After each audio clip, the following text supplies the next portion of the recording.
अस्सलामुअलैकुम वरहमतुल्लाहि वबरकातुहू।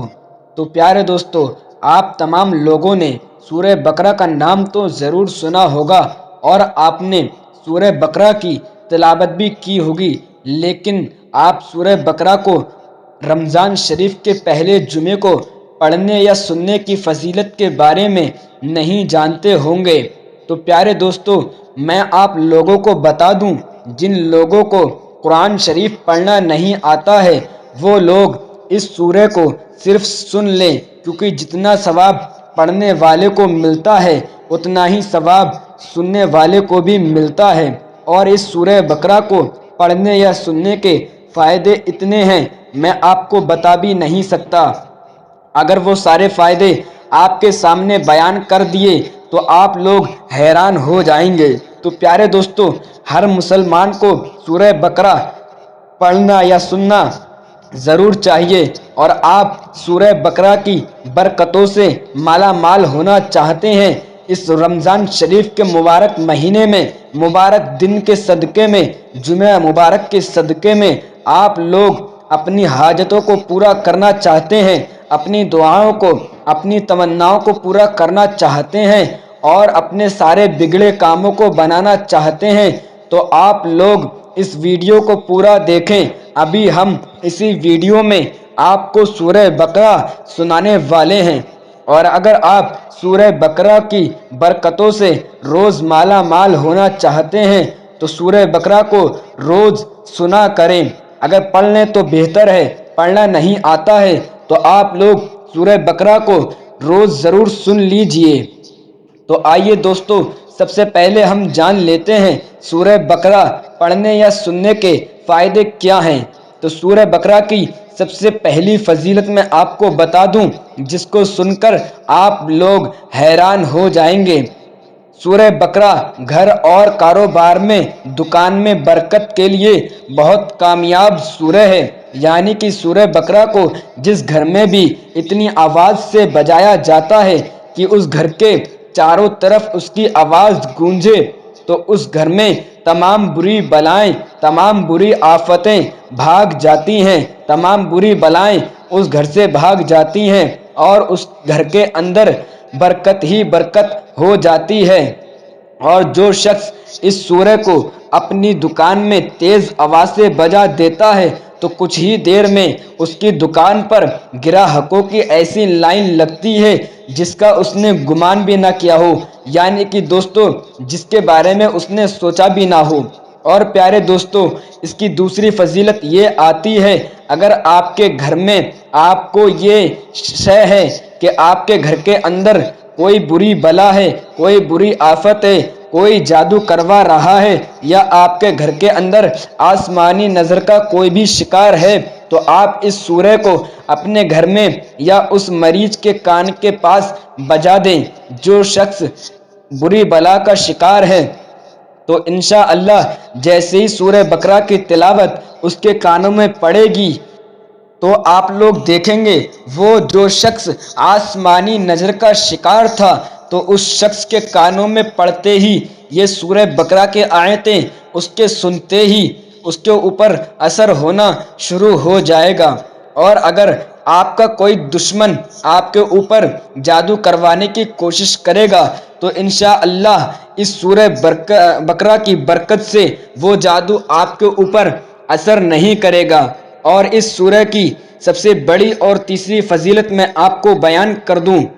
अगर आपकी कोई ख्वाहिश है, कोई तमन्ना है, कोई दुआ है, हर नामुमकिन काम जो आप करना चाहते हैं लेकिन आपसे नहीं हो रहा है, तो इस सूरह को आप अभी सुने और अपनी दुआओं को, अपनी ख्वाहिशों को, अपनी तमन्नाओं को अपने दिल में रखें और दिल से ये इरादा रखें कि हम अपने फला काम को बनाने के लिए इस सूरह की तिलावत कर रहे हैं या सुन रहे हैं, तो इंशाअल्लाह वो हर काम जो आप नहीं कर सकते, वो हर दुआ जो आपकी कबूल नहीं हो रही है, वो हर परेशानी जो आपकी दूर नहीं हो रही है, तो इस सूरह बकरा की बरकत से चंद ही लम्हात में आपके सारे काम बन जाएंगे, सारी दुआएं कबूल हो जाएंगी। लेकिन शर्त सिर्फ इतनी है इन सब कामों को करने के लिए आपके दिल में ईमान होना चाहिए, आपके दिल में ये पक्का इरादा होना चाहिए कि हम इस वजीफे को सुन रहे हैं, इस सूरह को सुन रहे हैं, तो हमारा काम इंशाअल्लाह अल्लाह के हुक्म से हो जाएगा, तभी आपका वो हर काम होगा। और इस सूरह को बीच में छोड़कर ना जाएं, वरना आपकी कोई भी दुआ कबूल नहीं होगी, आपका कोई भी काम नहीं बनेगा। तो दोस्तों, फिर आप लोग कहते हैं कि हम लोग झूठे वजीफे डालते हैं, झूठ बोलते हैं, तो इसलिए आप इस सूरह को पूरा सुने अपने दिल में पक्का इरादा करके। तो प्यारे दोस्तों,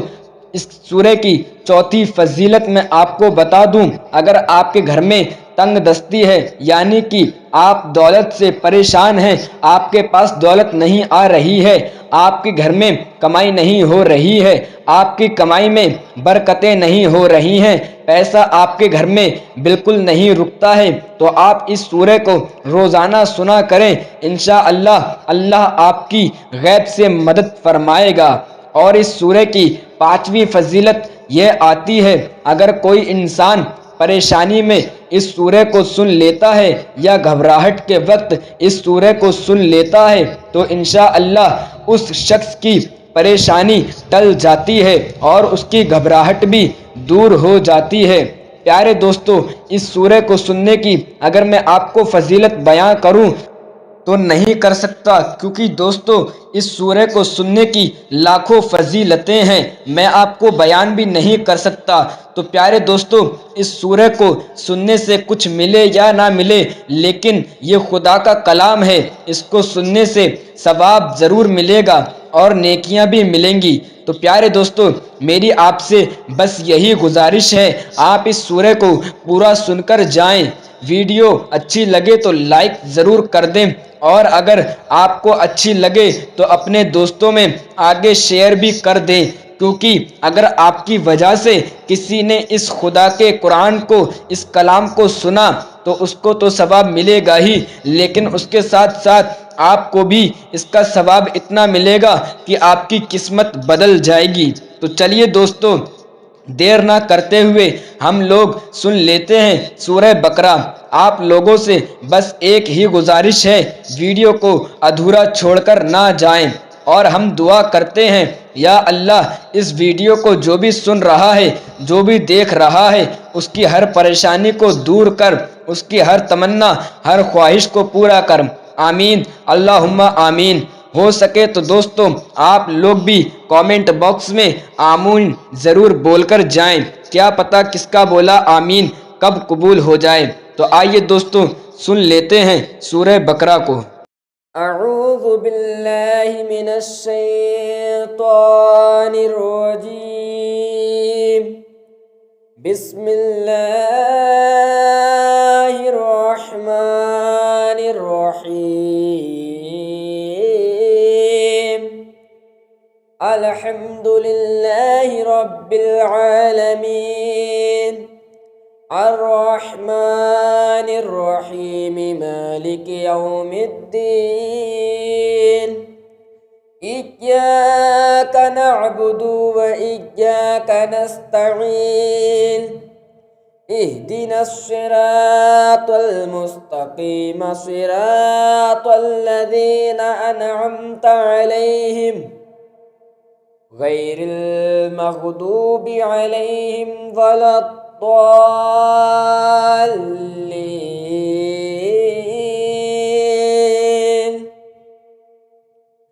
बिस्मिल्लाहिर रहमानिर रहीम। अलिफ लाम मीम। ज़ालिकल किताबु ला रैब फीह, हुदल लिल्मुत्तक़ीन अल्लज़ीना युमिनूना बिलग़ैबि व युक़ीमूनस सलात व मिम्मा रज़क़नाहुम युन्फ़िक़ून। वल्लज़ीना युमिनूना बिमा उन्ज़िल इलैक व मा उन्ज़िल मिन क़ब्लिक وبالآخرة هم يوقنون أولئك على هدى من ربهم وأولئك هم المفلحون إن الذين كفروا سواء عليهم أأنذرتهم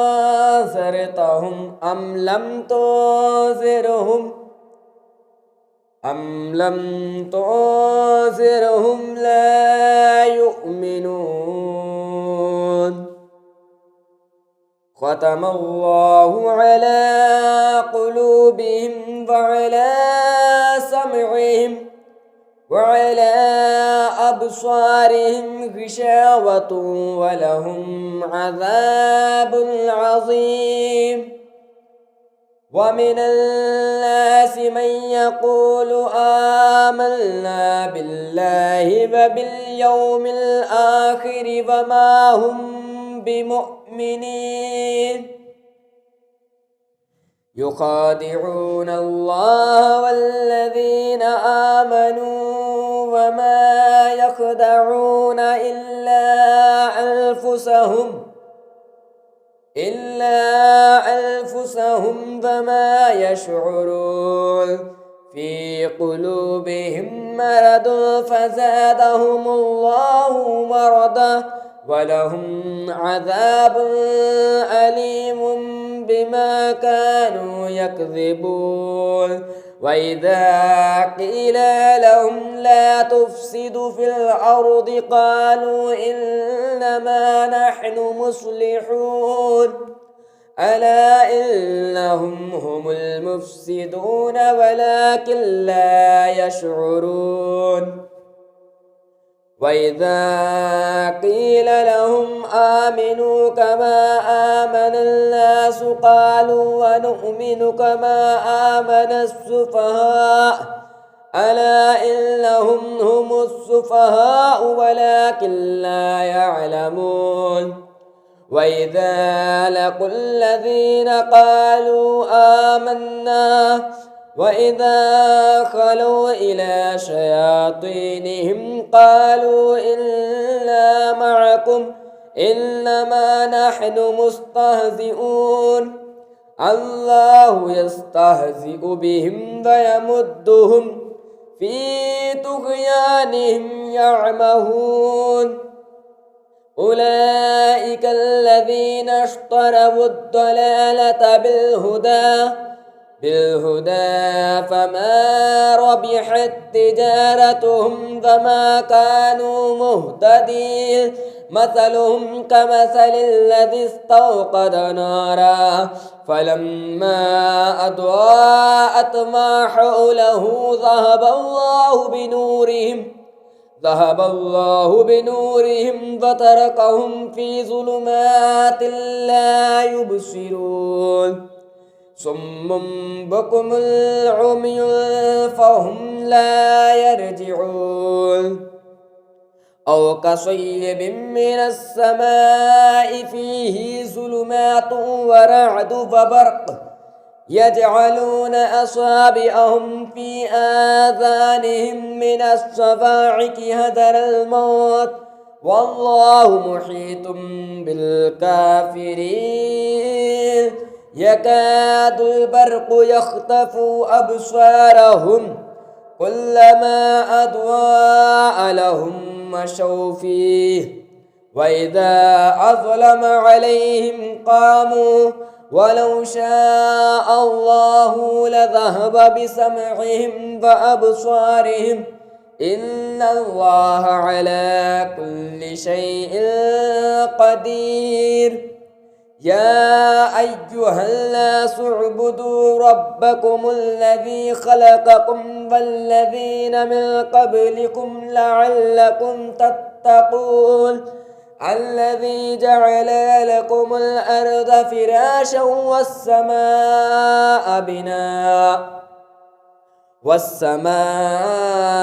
بناء وأنزل من السماء ماء فأخرج به من الثمرات رزقا لكم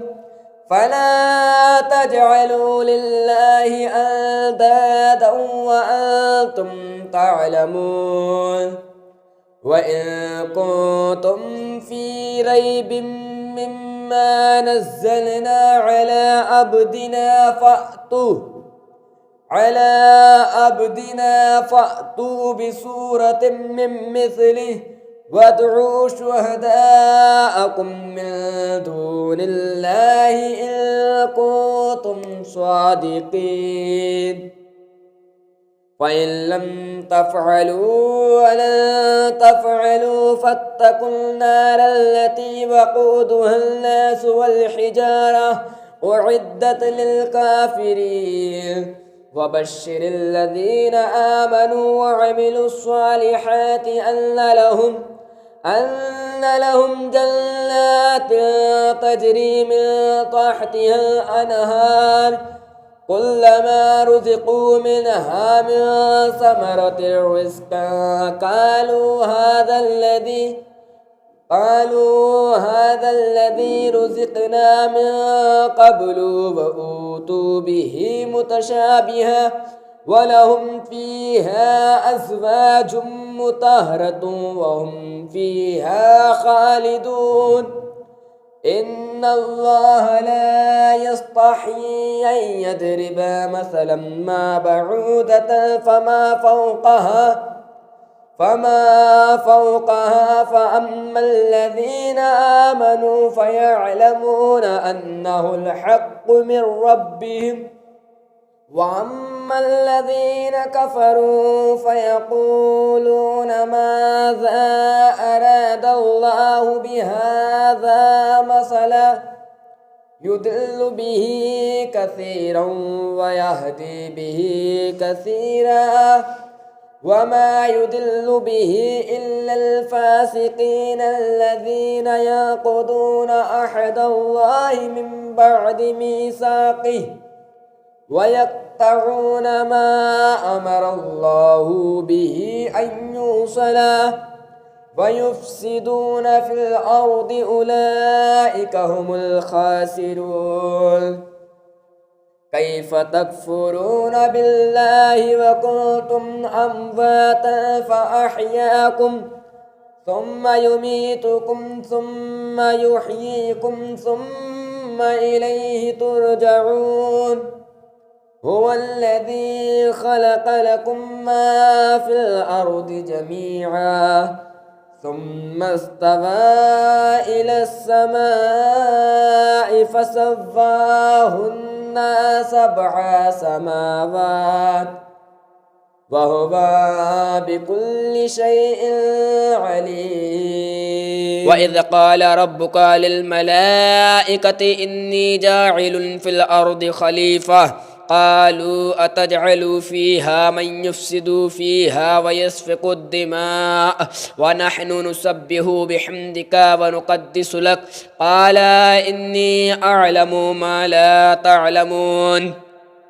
وعلم آدم الأسماء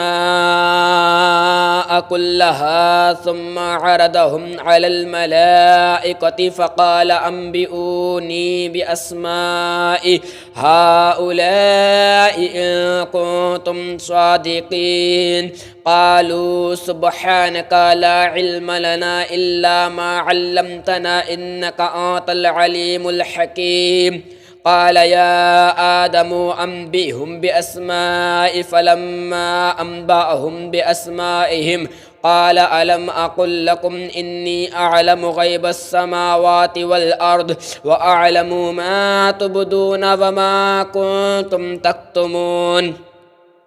وإذ قلنا للملائكة اسجدوا لآدم فسجدوا إلا إبليس أبى واستكبر وكان من الكافرين وقلنا يا آدم اسكن أنت وزوجك الجنة وكلا منها رغدا حيث شئتما ولا تقربا هذه الشجرة فتكونا من الظالمين فأزلهم الشيطان عنها فأخرجهما مما كانا فيه وقلنا اهبطوا بعضكم لبعض عدو ولكم في الأرض مستقر ومتاع إلى حين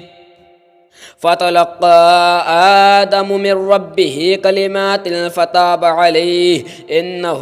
هو التواب الرحيم قلنا اهبطوا منها جميعا فإما يأتينكم مني هدى فمن تبع هدايا فلا خوف عليهم ولا هم يحزنون والذين كفروا وكذبوا بآياتنا أولئك أصحاب النار هم فيها خالدون يا بني إسرائيل اذكروا نعمتي التي أنعمت عليكم وأوفوا بأهدي أوفي بأهدكم وإياي فارهبون وآمنوا بما أنزلت مصدقا لما معكم ولا تكونوا أول كافر به ولا تشتروا بآياتي ثمنا قليلا وإياي فاتقون ولا تلبسوا الحق بالباطل وتكتموا الحق وأنتم تعلمون وأقيموا الصلاة وآتوا الزكاة واركعوا مع الراكعين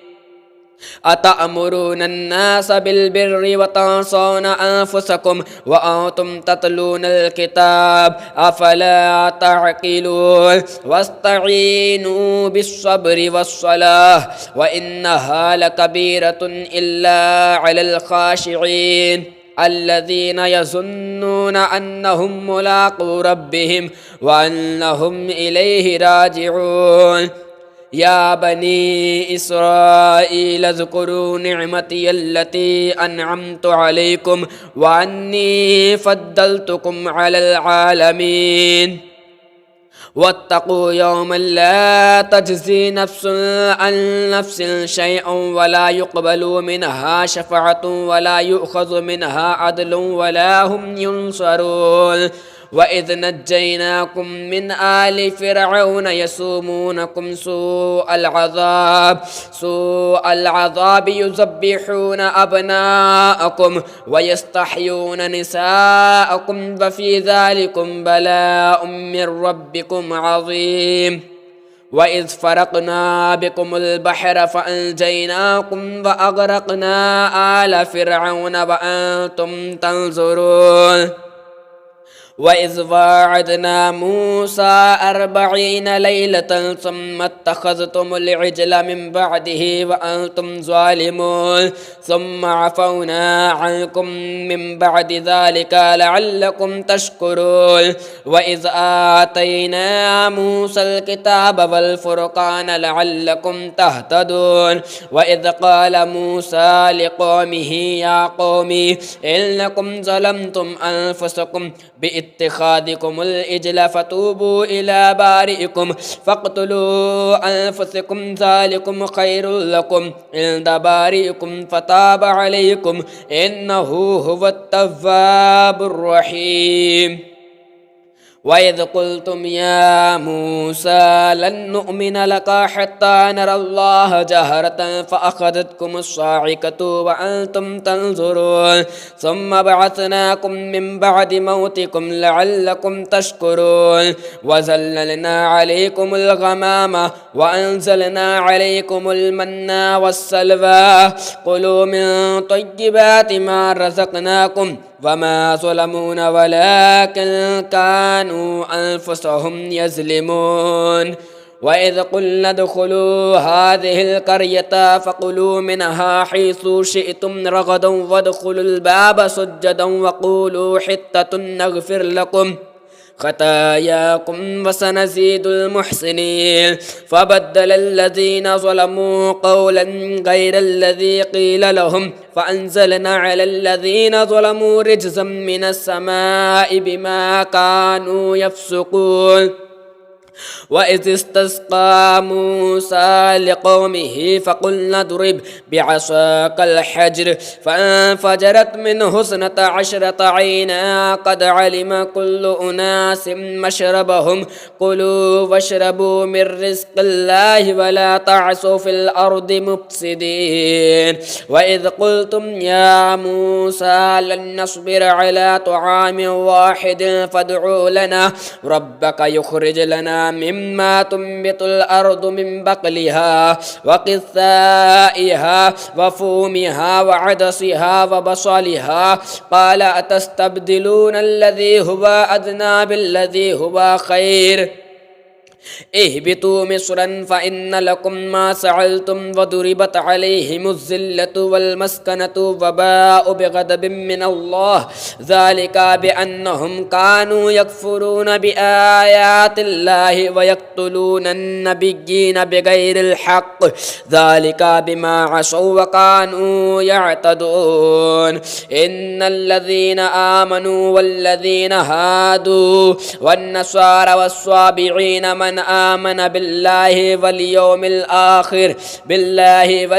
الآخر وعمل صالحا فلهم أجرهم عند ربهم ولا خوف عليهم ولا هم يحزنون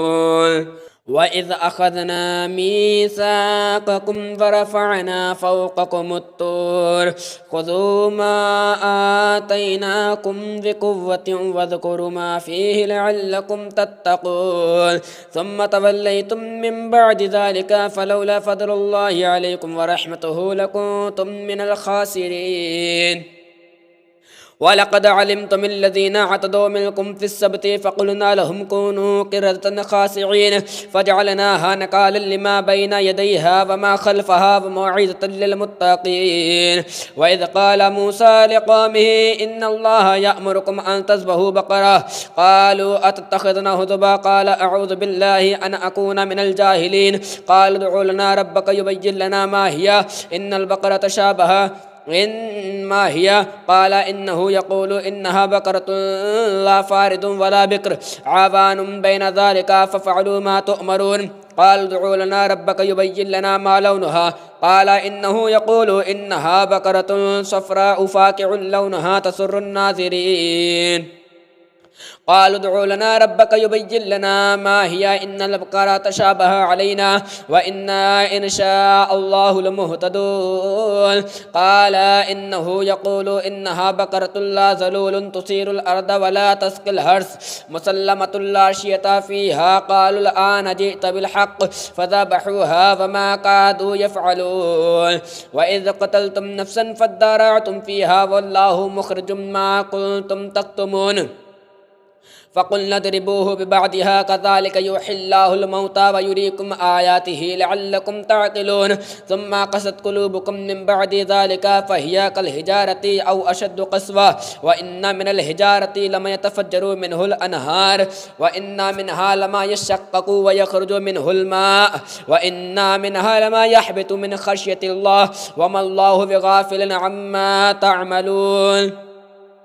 أفتطمعون أن يؤمنوا لكم وقد كان فريق منهم يسمعون كلام الله ثم يحرفونه من بعد ما عقلوه وهم يعلمون وإذا لقوا الذين آمنوا قالوا آمنا وإذا خلا بعضهم إلى بعض قالوا أتحدثونهم بما فتح الله عليكم ليحاجوكم به عند ربكم أفلا تعقلون أفلا يعلمون أن الله يعلم ما يسرون وما يعلنون ومنهم أميون لا يعلمون الكتاب إلا أماني وإنهم إلا يظنون فويل للذين يكتبون الكتاب بأيديهم ثم يقولون هذا من عند الله ليشتروا به ثمنا قليلا فويل لهم مما كتبت أيديهم وويل لهم مما يكسبون وقالوا لن تمسنا النار إلا أياما معدودة قل أتخذتم عند الله أحدا فليخلف الله أحده أم تقولون على الله ما لا تعلمون बला मन कसब सय्यअतन व अहातत बिही खतीअतुहु फउलाइका अस्हाबुन नारि हुम फीहा खालिदून वल्लज़ीना आमनु व अमिलुस्सालिहाति उलाइका अस्हाबुल जन्नति हुम फीहा खालिदून व इज़ अखज़ना मीसाक़ा बनी इस्राईल ला तअबुदून इल्लल्लाह व बिल वालिदैनि इहसानन व बिज़िल क़ुरबा वल यतामा वल मसाकीन व क़ूलू लिन्नासि हुस्ना व अक़ीमुस्सलात व आतुज़ ज़काह सुम्मा तवल्लैतुम इल्ला क़लीलन मिनकुम व अंतुम मुअरिदून वइज़ अख़ज़ना मीसाक़कुम ला तस्फ़िकून दिमाअकुम वला तुख़रिजून अनफ़ुसकुम मिन दियारिकुम सुम्मा अक़ररतुम व अंतुम तशहदून सुम्मा अंतुम हाउलाइ तक़्तुलून अनफ़ुसकुम व तुख़रिजून फ़रीक़म मिनकुम मिन दियारिहिम तज़ाहरून अलैहिम बिल इस्मि वल उद्वान व इन यअतूकुम उसारा तुफ़ादूहुम व हुवा मुहर्रमुन अलैकुम इख़राजुहुम अफ़तुमिनून बिबअदिल किताबि व तकफ़ुरून बिबअद फ़मा जज़ाउ मन यफ़अलु ज़ालिका मिनकुम इल्ला ख़िज़्युन फ़िल हयातिद दुनिया व यौमिल क़ियामति यरुद्दून इला अशद्दिल अज़ाब वमल्लाहु बिग़ाफ़िलिन अम्मा तअमलून उलाइका अल्लज़ीना इश्तराउल हयातद दुनिया बिल आखिरति फला युख़फ़फ़ु अन्हुमुल अज़ाबु वला हुम युनसरून वलक़द आतैना मूसल किताब व कफ़्फ़ैना मिन बअदिही बिर्रुसुलि व आतैना ईसा इब्ना मर्यमल बय्यिनाति व अय्यदनाहु बिरूहिल क़ुदुस अफ़कुल्लमा जाअकुम रसूलुम बिमा ला तहवा अनफ़ुसकुम इस्तकबरतुम फ़फ़रीक़न कज़्ज़बतुम व फ़रीक़न तक़्तुलून व क़ालू क़ुलूबुना गुल्फ़ बल लअनहुमुल्लाहु बिकुफ़्रिहिम फ़क़लीलन मा युअमिनून वलम्मा जाअहुम किताबुम मिन इंदिल्लाहि मुसद्दिक़न लिमा मअहुम व कानू मिन क़ब्लु यस्तफ़्तिहून अलल्लज़ीना कफ़रू फलम्मा जाअहुम मा अरफ़ू कफ़रू बिही फ़लअनतुल्लाहि अलल काफ़िरीन बि'सा मश्तरू बिही अनफ़ुसहुम अन यकफ़रू बिमा अंज़लल्लाहु बग़यन अन युनज़्ज़िलल्लाहु मिन फ़ज़लिहि अला मन यशाअु मिन इबादिहि फ़बाअू बिग़ज़बिन अला ग़ज़ब वलिल काफ़िरीन अज़ाबुम मुहीन व इज़ा क़ील लहुम आमिनू बिमा अंज़लल्लाहु क़ालू नुअमिनु बिमा उन्ज़िला अलैना व यकफ़ुरून बिमा वराअहु व हुवल हक़्क़ु मुसद्दिक़न लिमा मअहुम क़ुल फ़लिमा तक़्तुलून अंबिया अल्लाहि मिन क़ब्लु इन कुन्तुम मुअमिनीन वलक़द जाअकुम मूसा बिलबय्यिनाति सुम्मा इत्तख़ज़्तुमुल इज्ला मिन बअदिही व अंतुम ज़ालिमून व इज़ अख़ज़ना मीसाक़कुम व रफ़अना फ़ौक़कुमुत तूर ख़ुज़ू मा आतैनाकुम बिक़ुव्वतिन वस्मअू क़ालू समिअना व असैना व उश्रिबू फ़ी क़ुलूबिहिमुल इज्ला बिकुफ़्रिहिम क़ुल बि'सा मा यअमुरुकुम बिही ईमानुकुम इन कुन्तुम मुअमिनीन क़ुल इन कानत लकुमुद्दारुल आखिरतु इंदल्लाहि ख़ालिसतम मिन दूनिन्नासि फ़तमन्नवुल मौता इन कुन्तुम स्वादिक़ीन वलन यतमन्नहु अबदन बिमा क़द्दमत अयदीहिम वल्लाहु अलीमुम बिज़्ज़ालिमीन वला तजिदन्ना अहरसन्नासि अला हया वमिनल्लज़ीना अशरकू यवद्दु अहदुहुम लौ यअम्मरु अल्फ़ सना वमा हुवा बिमुज़हज़िही मिनल अज़ाबि अन युअम्मर वल्लाहु बसीरुम बिमा यअमलून क़ुल मन कान अदुव्वन लिजिब्रील फ़इन्नहु नज़्ज़लहु अला क़ल्बिका बिइज़्निल्लाहि मुसद्दिक़न लिमा बैन यदैहि व हुदन व बुश्रा लिल मुअमिनीन मन कान अदुव्वन लिल्लाहि व मलाइकतिही व रसूलिही व जिब्रील व मीकाला फ़इन्नल्लाह अदुव्वुन लिल काफ़िरीन वलक़द अंज़लना इलैका आयातिन बय्यिनात वमा यकफ़ुरु बिहा इल्लल फ़ासिक़ून अवकुल्लमा अहदू अहदन नबज़हु फ़रीक़ुम मिनहुम बल अक्सरुहुम ला युमिनून वलम्मा जाअहुम रसूलुम मिन इंदिल्लाहि मुसद्दिक़न लिमा मअहुम नबज़ फ़रीक़ुम मिनल्लज़ीना ऊतुल किताबल्लाहि वराअ ज़ुहूरिहिम कअन्नहुम ला यअलमून वत्तबअू मा तत्लु शयातीनु अला मुल्कि सुलैमान वमा कफ़र सुलैमानु वलाकिन्न शयातीन कफ़रू युअल्लिमून अन्नास अस्सिह्र वमा उन्ज़िला अलल मलकैनि बिबाबिल हारूत व मारूत वमा युअल्लिमानि मिन अहदिन हत्ता यक़ूला इन्नमा नहनु फ़ितनतुन फ़ला तकफ़ुर फ़यतअल्लमून मिनहुमा मा युफ़र्रिक़ून बिही बैनल मर्इ व ज़ौजिही वमा हुम बिदारिन मिन अहदिन इल्ला बिइज़्निल्लाह वयतअल्लमून मा यदुर्रुहुम वला यनफ़उहुम वलक़द अलिमू लमन इश्तराहु मा लहु फ़िल आख़िरति मिन ख़लाक़ वलबिअसा मा शरू बिही अनफ़ुसहुम लौ कानू यअलमून वलो अन्नहुम आमनू वत्तक़ौ लमसूबतुम मिन इंदिल्लाहि खैर लौ कानू यअलमून या अय्युहल्लज़ीना आमनू ला तक़ूलू राइना व क़ूलू उन्ज़ुरना वस्मअू वलिल काफ़िरीना अज़ाबुन अलीम मा यवद्दुल्लज़ीना कफ़रू मिन अहलिल किताबि वलिल मुश्रिकीना अन युनज़्ज़िला अलैकुम मिन खैरिन मिन रब्बिकुम वल्लाहु यख़्तस्सु बिरहमतिहि मन यशा वल्लाहु ज़ुल फ़ज़लिल अज़ीम मा ननसख मिन आयतिन औ नुनसिहा नाति बिखैरिम मिनहा औ मिस्लिहा अलम तअलम अन्नल्लाह अला कुल्लि शैइन क़दीर अलम तअलम अन्नल्लाह लहु मुल्कुस समावाति वल अर्द वमा लकुम मिन दूनिल्लाहि मिन वलिय्यिन वला नसीर अम तुरिदूना अन तसअलू रसूलकुम कमा सुइला मूसा मिन क़ब्ल वमन यतबद्दलिल कुफ्रा बिल ईमान फ़क़द दल्ल सवाअस सबील वद्द कसीरुम मिन अहलिल किताबि ला यरुद्दूनकुम मिन बअदि ईमानिकुम कुफ्फारा हसदम मिन इंदि अनफुसिहिम मिन बअदि मा तबय्यना लहुमुल हक़्क़ फ़अफ़ू वस्फ़हू हत्ता याति अल्लाहु बिअम्रिहि इन्नल्लाहा अला कुल्लि शैइन क़दीर व अक़ीमुस सलाता व आतुज़ ज़काता व मा तुक़द्दिमू लिअन्फ़ुसिकुम मिन खैरिन तजिदूहु इंदल्लाह इन्नल्लाहा बिमा तअमलून बसीर वक़ालू लन यदख़ुलल जन्नता इल्ला मन कान हूदन औ नसारा तिल्का अमानियुहुम क़ुल हातू बुरहानकुम इन कुन्तुम स्वादिक़ीन बला मन अस्लमा वजहहु लिल्लाहि व हुवा मुहसिनुन फलहु अज्रुहु इंद रब्बिहि वला खौफुन अलैहिम वला हुम यहज़नून वक़ालत यहूद लैसत नसारा अला शैइन वक़ालत नसारा लैसत यहूद अला शैइन वहुम यतलूनल किताब कज़ालिका क़ालल्लज़ीना ला यअलमून मिस्ला क़ौलिहिम फ़ल्लाहु यहकुमु बैनहुम यौमल क़ियामति फ़ीमा कानू फ़ीहि यख्तलिफ़ून वमन अज़लमु मिम्मन मनअ मसाजिदल्लाहि अन युज़करा फ़ीहा इस्मुहु वसअ फ़ी ख़राबिहा उलाइका मा कान लहुम अन यदख़ुलूहा इल्ला ख़ाइफ़ीन लहुम फ़िद दुनिया ख़िज़्युन व लहुम फ़िल आख़िरति अज़ाबुन अज़ीम वलिल्लाहिल मशरिक़ु वल मग़रिबु फ़अय्नमा तवल्लू फ़थम्मा वजहुल्लाह इन्नल्लाहा वासिउन अलीम वक़ालू तख़ज़ल्लाहु वलदन सुब्हानहु बल लहु मा फ़िस समावाति व मा फ़िल अर्द कुल्लुन लहु क़ानितून बदीउस समावाति वल अर्द व इज़ा क़दा अमरन फ़इन्नमा यक़ूलु लहु कुन फ़यकून वक़ालल्लज़ीना ला यअलमून लौला युकल्लिमुनल्लाहु औ तअतीना आया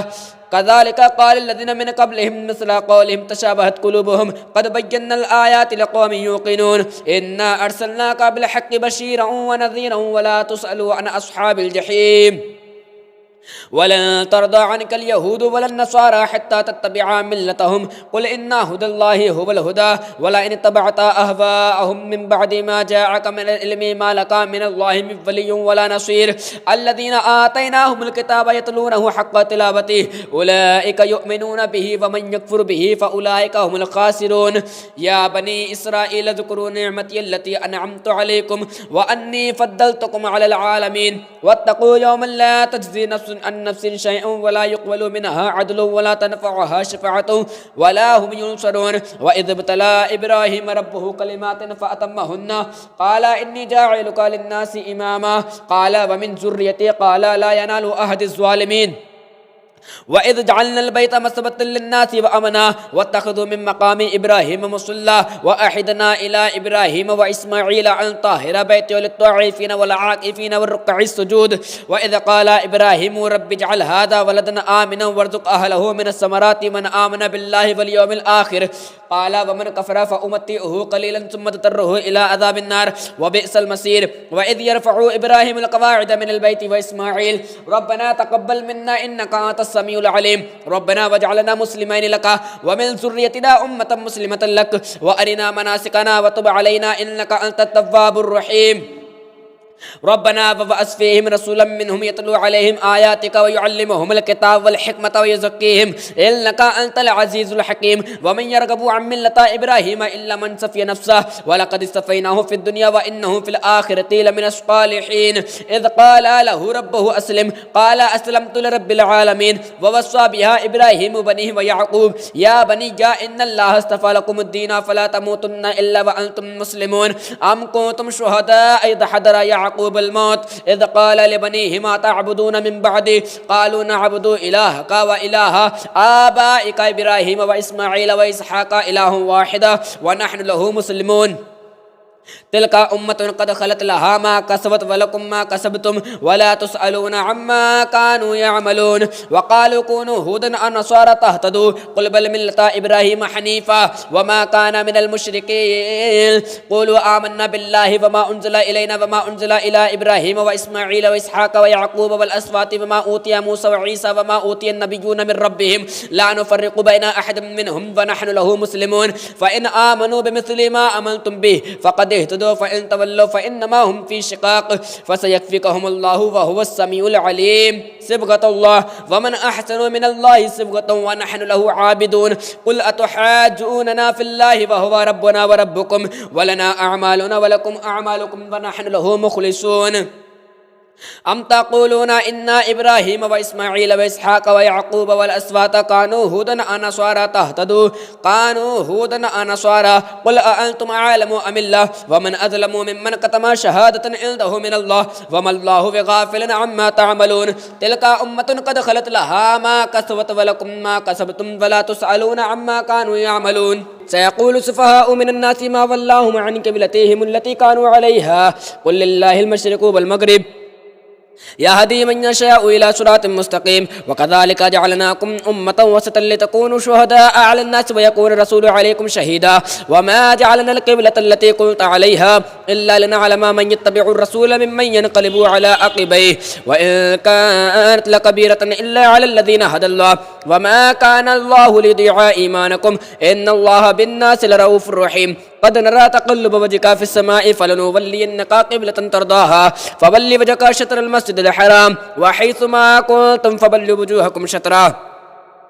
وإن الذين أوتوا الكتاب لا يعلمون أنه الحق من ربهم وما الله بغافل عما يعملون ولئن أتيت الذين أوتوا الكتاب بكل آية ما تبعوا قبلتك وما أنت بتابع قبلتهم وما بعدهم بتابع قبلة بعد ولئن اتبعت أهواءهم من بعد ما جاءك من العلم إنك إذا لمن الظالمين الذين آتيناهم الكتاب يعرفونه كما يعرفون أبناءهم وإن فريقا منهم لا يكتمون الحق وهم يعلمون الحق من ربك فلا تكونن من الممترين ولكل وجهة هو موليها فاستبقوا الخيرات أينما تكونوا يأتي بكم الله جميعا إن الله على كل شيء قدير ومن حيث خرجت فول وجهك شطر المسجد الحرام وإنه للحق من ربك وما الله بغافل عما تعملون ومن حيث خرجت فول وجهك شطر المسجد الحرام وحيث ما قلتم فولوا وجوهكم شطره لئلا يكون للناس عليكم حجة إلا الذين ظلموا منهم فلا تخشوهم واخشوني ولأتم نعمتي عليكم ولعلكم تهتدون كما أرسلنا فيكم رسولا منكم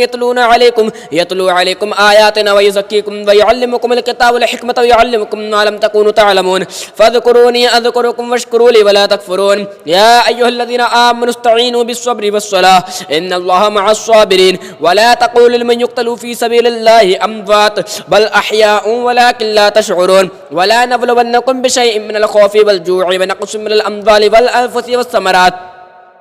وبشر الصابرين الذين إذا أصابتهم مصيبة قالوا إنا لله وإنا إليه راجعون أولئك عليهم صلوات من ربهم ورحمة وأولئك هم المهتدون إن الصفا والمروة من شعائر الله فمن حج البيت أو اعتمر فلا جناح عليه أن يطوف بهما ومن تطوع خيرا فإن الله شاكر عليم إن الذين يكتمون ما أنزلنا من البينات والهدى من بعد ما بيناه للناس في الكتاب أولئك يلعنهم الله ويلعنهم اللاعنون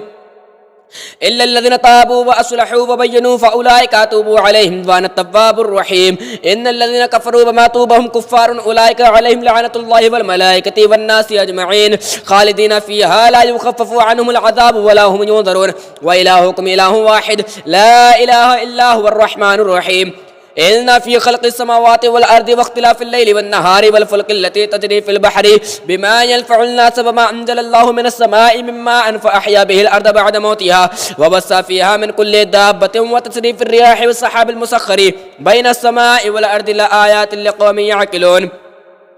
ومن الناس من يتخذ من دون الله أندادا يحبونهم كحب الله والذين آمنوا أشد حبا لله ولو يرى الذين ظلموا إذ يرون العذاب أن القوة لله جميعا وأن الله شديد العذاب إذ تبرأ الذين تبعوا من الذين تبعوا وراء العذاب وتقطعت بهم الأسباب وقال الذين تبعوا لو أن لنا كرة فنتبرأ منهم كما تبرأوا منا كذلك يجريهم الله أعمالهم حسرات عليهم وما هم بخارجين من النار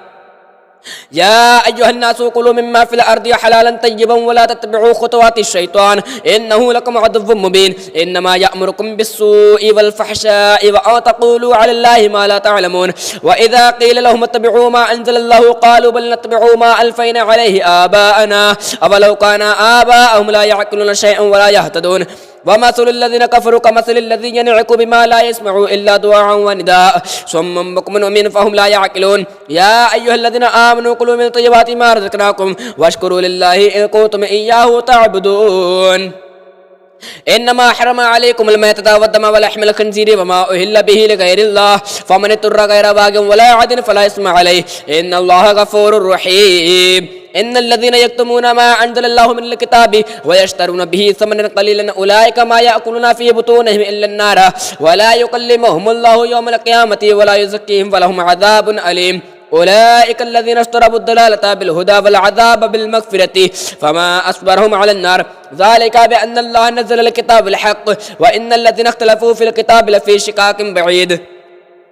ليس البر أن تولوا وجوهكم قبل المشرق والمغرب ولكن البر من آمن بالله واليوم الآخر والملائكة والكتاب والنبيين وآتى المال على حبه ذوي القربى واليتامى والمساكين وابن السبيل والسائلين وفي الرقاب وأقام الصلاة وآتى الزكاة والموفون بعهدهم إذا عاهدوا والصابرين في البأساء والضراء وحين البأس أولئك الذين صدقوا وأولئك هم المتقون يا أيها الذين آمنوا كتب عليكم القصاص في القتلى الحر بالحر والعبد بالعبد والأنثى بالأنثى فمن عفي له من أخيه شيء فاتباع بالمعروف وأداء إليه بإحسان ذلك تخفيف من ربكم ورحمة فمن اعتدى بعد ذلك فله عذاب أليم ولكم في القصاص حياة يا أولي الألباب لعلكم تتقون كتب عليكم إذا حضر أحدكم الموت إن ترك خيرا الوصية للوالدين والأقربين بالمعروف حقا على المتقين فمن بدله بعد ما سمعه فإنما اسمه على الذين يبدلونه إن الله سميع عليم فمن خاف من موص جنفا أو إثما فأصلح بينهم فلا إثم عليه إن الله غفور رحيم يا أيها الذين آمنوا كتب عليكم الصيام كما كتب على الذين من قبلكم لعلكم تتقون أياما معدودات فمن كان منكم مريضا أو على سفر فعدة من أيام أخر وعلى الذين يطيقونه فدية طعام مسكين فمن تطوع خيرا فهو خير له وأن تصوموا خير لكم إن كنتم تعلمون شهر رمضان الذي أنزل فيه القرآن هدى للناس وبينات من الهدى والفرقان فمن شهد منكم الشهر فليصمه ومن كان مريضا أو على سفر فعدة من أيام أخر يريد الله بكم اليسر ولا يريد بكم العسر ولتكملوا العدة ولتكبر الله على ما هداكم ولعلكم تشكرون وإذا سألك عبادي عني فإني قريب أجيب دعوة الداء إذا دعاني فليستجيبوا لي وليؤمنوا بي لعلهم يرشدون أحل لكم ليلة الصيام الرفث إلى نسائكم هن لباس لكم وأنتم لباس لهن علم الله أنكم كنتم تختانون أنفسكم فتاب عليكم وعفى عنكم فالآن باشرهن وابتغوا ما كتب الله لكم وكلوا واشربوا حتى يتبين لكم الخيط الأبيض من الخيط الأسود من الفجر ثم أتموا الصيام إلى الليل ولا تباشرهن وأنتم عاكفون في المساجد تلك حدود الله فلا تقربوها كذلك يبين الله آياته للناس لعلهم يتقون ولا تأكلوا أموالكم بينكم بالباطل وتدلوا بها إلى الحكام لتأكلوا فريقا من أموال الناس بالإثم وأنتم تعلمون يسألونك عن الأهلة قل هي مواقيت للناس والحج وليس البر بأن تأتوا البيوت من ظهورها ولكن البر من اتقى وأتوا البيوت من أبوابها واتقوا الله لعلكم تفلحون وقاتلوا في سبيل الله الذين يقاتلونكم ولا تعتدوا إن الله لا يحب المعتدين واقتلوهم حيث ثقفتموهم وأخرجوهم من حيث أخرجوكم والفتنة أشد من القتل ولا تقاتلوهم عند المسجد الحرام حتى يقاتلوكم فيه فإن قاتلوكم فاقتلوهم كذلك جزاء الكافرين فإن انتهوا فإن الله غفور رحيم وقاتلوهم حتى لا تكون فتنة ويكون الدين لله فإن انتهوا فلا عدوان إلا على الظالمين الشهر الحرام بالشهر الحرام والحرمات قصاص فمن اعتدى عليكم فاعتدوا عليه بمثل ما اعتدى عليكم واتقوا الله واعلموا أن الله مع المتقين وأنفقوا في سبيل الله ولا تلقوا بأيديكم إلى التهلكة وأحسنوا إن الله يحب المحسنين وأتموا الحج والعمرة لله فإن أحصرتم فما استيسر من الحج ولا تحلقوا رؤوسكم حتى يبلغ الحدي محله فمن كان منكم مريضا أو به أذى من رأسه ففدية من صيام أو صدقة أو نسك فإذا عملتم فمن تمتع بالعمرة إلى الحج فما استيسر من الحج فمن لم يجد فصيام 3 أيام في الحج و7 إذا رجعتم تلك 10 كاملة ذلك لمن لم يكن أهله حاضر المسجد الحرام واتقوا الله واعلموا أن الله شديد العقاب الحج أشهر معلومات فمن فرد فيهن الحج فلا رفث ولا فسوق ولا جدال في الحج وما تفعل من خير يعلمه الله وتزودوا فإن خير زاد التقوى واتقون يا أولي الألباب ليس عليكم جناح أن تبتغوا فضلا من ربكم فإذا أفضتم من عرفات فاذكروا الله عند المشعر الحرام واذكروه كما هداكم وإن كنتم من قبله لمن الضالين ثم أفيدوا من حيث أفاد الناس واستغفروا الله إن الله غفور رحيم فإذا قضيتم مناسككم فاذكروا الله كذكركم آباءكم أو أشد ذكرا فمن الناس من يقول ربنا آتنا في الدنيا وما له في الآخرة من خلاق ومنهم من يقول ربنا آتنا في الدنيا حسنة وفي الآخرة حسنة وقنا عذاب النار أولئك لهم نصيب مما كسبوا والله سريع الحساب واذكروا الله في أيام معدودات فمن تعجل في يومين فلا إثم عليه ومن تأخر فلا إثم عليه لمن اتقى واتقوا الله واعلموا أنكم إليه تحشرون ومن الناس من يعجبك قوله في الحياة الدنيا ويشهد الله على ما في قلبه وهو ألد الخصام وإذا تولى سعى ليفسد فيها ويهلك الحرث والنسل والله لا يحب الفساد وإذا قيل له اتق الله أخذته العزة بالإثم فحسبه جهنم ولبئس المهاد ومن الناس من يشري نفسه ابتغاء مرضات الله والله رعوف بالعباد يا أيها الذين آمنوا ادخلوا في السلم كافة ولا تتبعوا خطوات الشيطان إنه لكم عدو مبين فإن ضللتم من بعد ما جاءتكم البينات فاعلموا أن الله عزيز حكيم هل ينظرون إلا أن يأتيهم الله في ظلل من الغمام والملائكة وقضي الأمر وإلى الله ترجع الأمور سل بني إسرائيل كما آتيناهم من آية بينة ومن يبدل نعمة الله من بعد ما جاءته فإن الله شديد العقاب زين للذين كفروا الحياة الدنيا ويسخرون من الذين آمنوا والذين اتقوا فوقهم يوم القيامة والله يرزق من يشاء بغير حساب كان الناس أمة واحدة فبعث الله النبيين مبشرين ومنذرين وأنزل معهم الكتاب بالحق ليحكم بين الناس فيما اختلفوا فيه وما اختلف فيه إلا الذين أوتوه من بعد ما جاءتهم البينات ما جاءوا العلم وما اختلف فيه إلا الذين أوتوه من بعد ما جاءتهم البينات بغيا بينهم فهدى الله الذين آمنوا لما اختلفوا فيه من الحق بإذنه والله يهدي من يشاء إلى صراط مستقيم أما حسبتم أن تدخلوا الجنة ولما يأتكم مثل الذين خلوا من قبلكم مستهم البأساء والضراء وزلزلوا حتى يقول الرسول والذين آمنوا معه متى نصر الله ألا إن نصر الله قريب يسألونك ماذا ينفقون قل ما أنفقتم من خير فللوالدين والأقربين واليتامى والمساكين وابن السبيل وما تفعلوا من خير فإن الله به عليم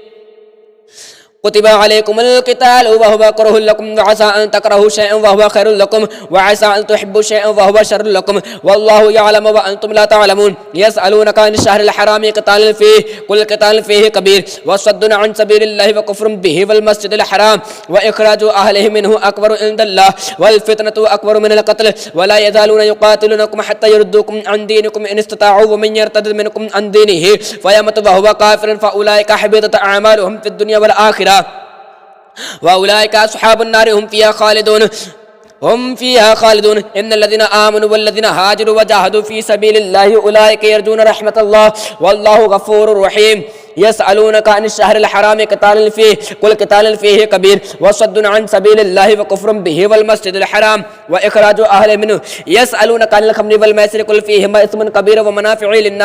ومنافع للناس اسمهما أكبر من نفعهما ويسألونك ماذا ينفقون قل العفو كذلك يبين الله لكم الآيات لعلكم تتفكرون في الدنيا والآخرة ويسألونك عن اليتامى قل إصلاح لهم خير وإن تخالطوهم فإخوانكم والله يعلم المفسد من المصلح ولو شاء الله لأعنتكم إن الله عزيز حكيم ولا تنكحوا المشركات حتى يؤمنن ولا أمة مؤمنة خير من مشركة ولو أعجبتكم ولا تنكحوا المشركين حتى يؤمنوا ولا عبد مؤمن خير من مشرك ولو أعجبكم أولئك يدعون إلى النار والله يدعو إلى الجنة والمغفرة بإذنه ويبين آياته للناس لعلهم يتذكرون ويسألونك عن المحيض قل هو أذن فاعتزلوا النساء في المحيض ولا تقربوهن حتى يطهرن فإذا تطهرن فأتوا من حيث أمركم الله إن الله يحب التوابين ويحب المتطهرين نساؤكم حرث لكم فأتوا حرثكم أن شئتم وقدموا لأنفسكم واتقوا الله واعلموا أنكم ملاقوه وبشر المؤمنين ولا تجعلوا الله عرضة لأيمانكم أن تبروا وتتقوا وتصلحوا بين الناس والله سميع عليم لا يؤاخذكم الله باللغو في أيمانكم ولكن يؤاخذكم بما كسبت قلوبكم والله غفور حليم للذين يؤلون من نسائهم تربصوا 4 أشهر فإن فاءوا فإن الله غفور رحيم وإن عزموا الطلاق فإن الله سميع عليم والمطلقات يتربصن بأنفسهن 3 قروء ولا يحل لهن أن يكتمن ما خلق الله في أرحامهن إن كن يؤمن بالله واليوم الآخر وبعولتهن أحق بردهن في ذلك إن أرادوا إصلاحا ولهن مثل الذي عليهن بالمعروف وللرجال عليهن درجة والله عزيز حكيم الطلاق مرتان فإمساكم بمعروف أو تسريح بإحسان ولا يحل لكم أن تأخذوا مما آتيتموهن شيئا إلا أن يخافا ألا يقيما حدود الله فإن خفتم ألا يقيما حدود الله فلا جناح عليهما فيما افتدت به تلك حدود الله فلا تعتدوها ومن يتعدى حدود الله فأولئك هم الظالمون فإن طلقها فلا تحل له من بعد حتى تنكح زوجا غيره فإن طلقها فلا جناح عليهما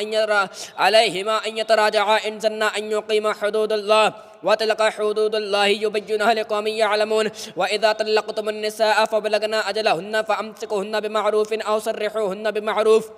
ولا تمسكوهن ضرارا لتعتدوا ومن يفعل ذلك فقد ظلم نفسه ولا تتخذوا آيات الله هزوا واذكروا نعمة الله عليكم وما أنزل عليكم من الكتاب والحكمة يعظكم به واتقوا الله واعلموا أن الله بكل شيء عليم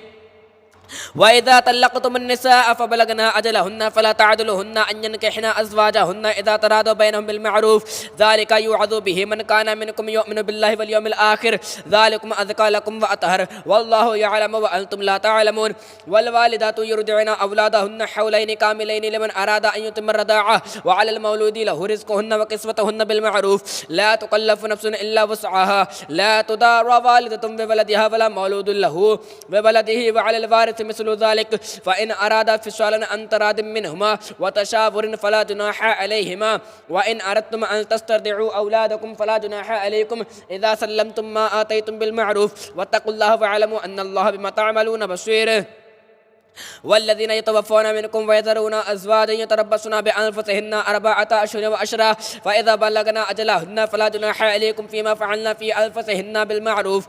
والله بما تعملون خبير ولا جناح عليكم فيما عرضتم به من خطبة النساء أو أكننتم في أنفسكم علم الله أنكم ستذكرونهن ولكن لا تواعدوهن سرا إلا أن تقول قولا معروفا ولا تعزموا عقدة النكاح حتى يبلغ الكتاب أجله واعلموا أن الله يعلم أنفسكم فاحذروه واعلموا أن الله غفور حليم لا جناح عليكم إن طلقتم النساء ما لم تمسوهن أو تفرضوا لهن فريضة ومتعوهن على الموسع قدره وعلى المقتر قدره متاعا بالمعروف حقا على المحسنين وإن طلقتموهن من قبل أن تمسوهن وقد فرضتم لهن فريضة فنصف ما فرضتم إلا أن يعفون أو يعفو الذي بيده عقدة النكاح وأن تعفوا أقرب للتقوى ولا تنسوا الفضل بينكم إن الله بما تعملون بصير حافظوا على الصلوات والصلاة الوسطى وقوموا لله قانتين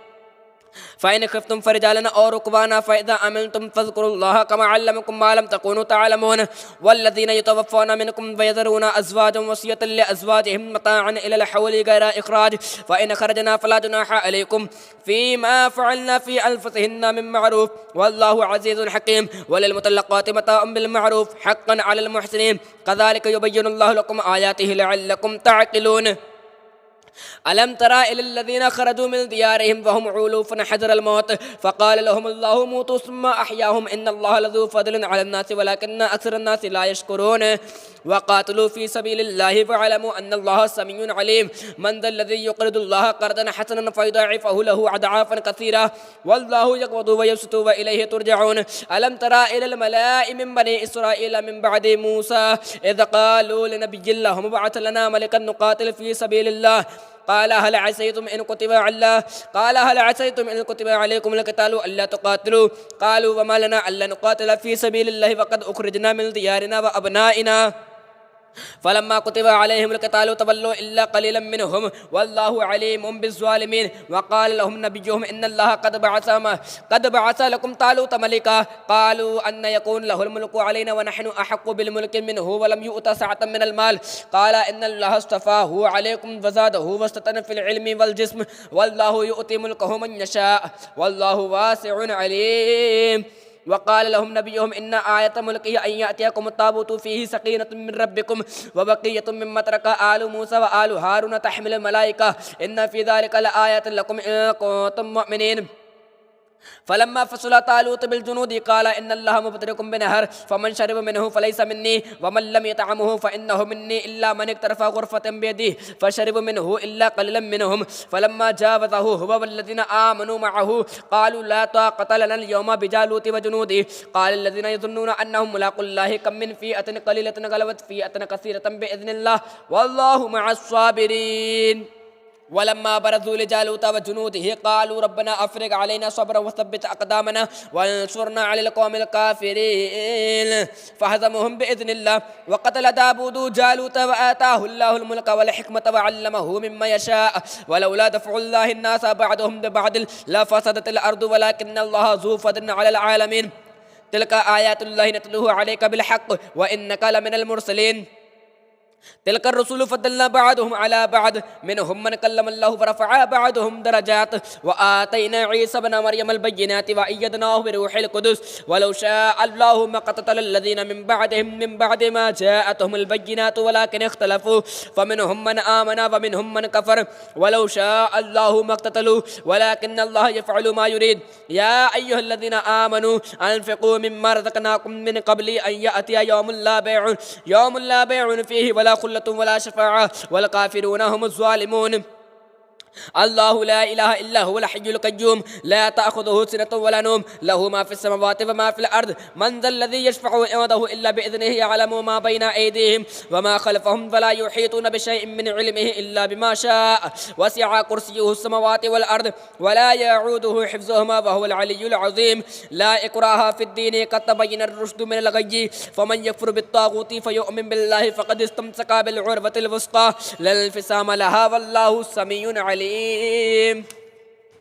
الله ولي الذين آمنوا يخرجهم من الظلمات إلى النور والذين كفروا أولياءهم الطاغوت يخرجونهم من النور إلى الظلمات أولئك أصحاب النار هم فيها خالدون ألم ترى إلى الذي حاج إبراهيم في ربه أن آتاه الله الملك إذ قال إبراهيم ربي الذي يحيي ويميت قال أنا أحيي وأميت قال إبراهيم فإن الله يأتي بالشمس من المشرق فأتي بها من المغرب فبهت الذي كفر والله لا يهدي القوم الظالمين أو كالذي مر على قرية وهي خاوية على عروشها قال أن يحيي هذه الله بعد موتها فأماته الله 100 عام ثم بعثه قال كم لبثت قال لبثت يوما أو بعد يوم قال بل لبثت 100 عام فانظر إلى طعامك وشرابك لم يتسنى وانظر إلى حوارك ولنجعلك آية للناس وانظر إلى العظام كيف ننشدها ثم نكسوها لحما فلما تبين له قال أعلم أن الله على كل شيء قدير